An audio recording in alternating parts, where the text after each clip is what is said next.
Last episode, KinTheRed obtained the Dragon Defender and crafted the Slayer Helm. This episode is well overdue, and we'll get to that later, but the goals still hold true.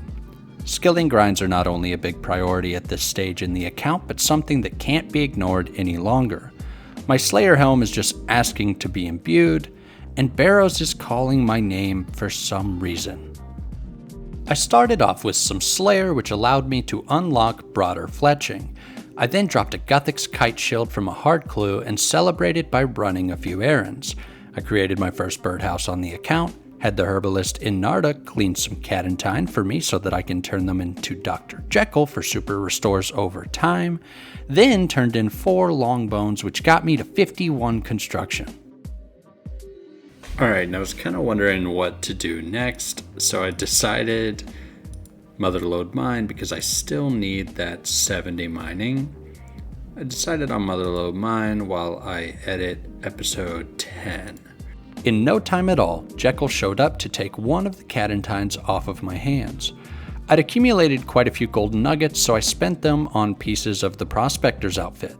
64 mining followed soon after, so I decided to check on my birdhouses and complete the account's first birdhouse run.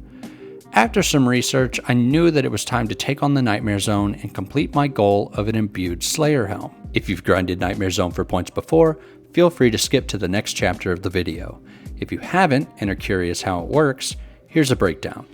The key is to use the Nightmare Zone damage absorption potion in tandem with the Dwarven Rock Cake to extend your stay for as long as possible and rack up points. Start out by doing some normal Nightmare Zone runs to accumulate enough points for several full absorption potions. When you start the dream, use the Dwarven Rock Cake all the way down to 1 HP and then drink your absorption potions until you max out. Make sure Auto Retaliate is on, periodically eat the Dwarven Rock Cake to keep yourself at 1 HP, and stay until you die. Many hours later, the imbued Slayer Helm was mine. I hit 70 fishing while stocking up on Carambuan, then went on a clue tirade. I completed 2 easy clue scrolls, netting me a master clue and best in slot unicorn mask, then set my sights on an elite clue scroll that I've had sitting around. Surprisingly, I flew through steps 1, 2, and 3 before hitting a wall.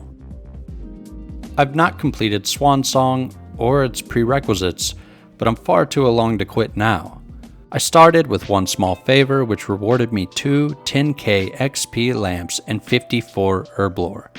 Next, I completed Creature of Frankenstein and the Queen's Garden before moving on to Swan Song. What did he do to you?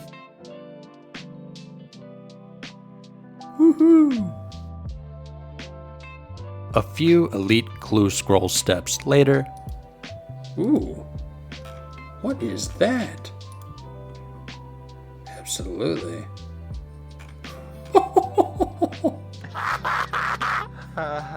And the elite casket was mine. I'm not gonna say that it sucked, but it might have sucked. I got a couple of long bones from the Nightmare Zone grind, so I was able to trade those in for level 52 construction. I fished a lot of Carambuan and monkfish, opened 2 medium caskets and 1 easy casket, dropped a hard clue, and cooked all of those fish until making it to level 75 cooking.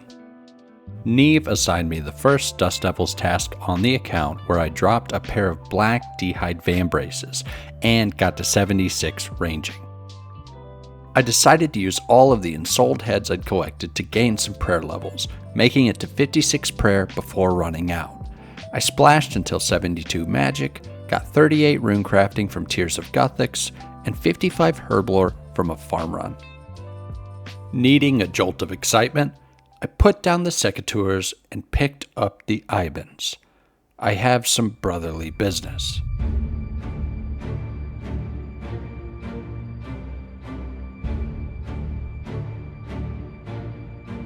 From brother to brother, I raided their tombs. And on my 3rd chest, I obtained Carol's coif. KinTheRed has seen their fair share of good luck. I'm happy to have received a unique, this early into my Barrows grind. 11 chests in, I hung up the ibans to focus on skilling.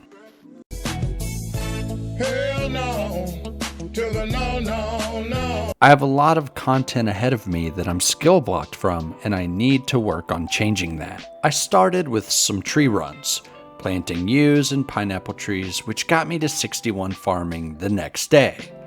I bounced around for a while, getting 58 crafting, 40 rune crafting, and 58 fletching, and found myself entering the woodcutting guild for the first time to cut maples until 70 woodcutting. Jagex could feel my interest waning, so they threw me a bone, in the shape of a beaver. Finally, reaching 70 woodcutting 3 days later, I fletched all of the logs, which got me to 64 fletching.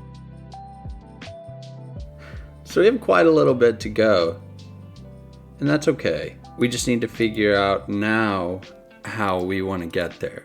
A few moments later. Alright, so I actually think I would like to get to 69 fletching by making my own darts, which I'm going to do by smithing them myself. And to do that, I'm going to need lots and lots of mithril bars. And I want to get my mining level up as well. So I'm just going to go do that at the mining guild. I can honestly say I've never stepped foot in here, ever. So I guess I'll just wait here until it comes back.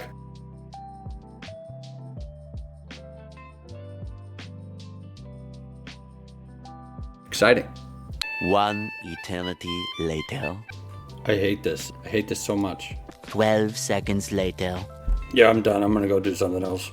Alright, I'm in complete denial of these skilling grinds that I have to do, so I'm gonna go work on Slayer and avoid those responsibilities.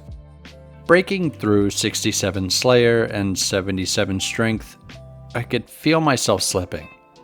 I was not having fun, and the skilling grind was like a black cloud hanging over me. Yeah, I don't want to talk about it.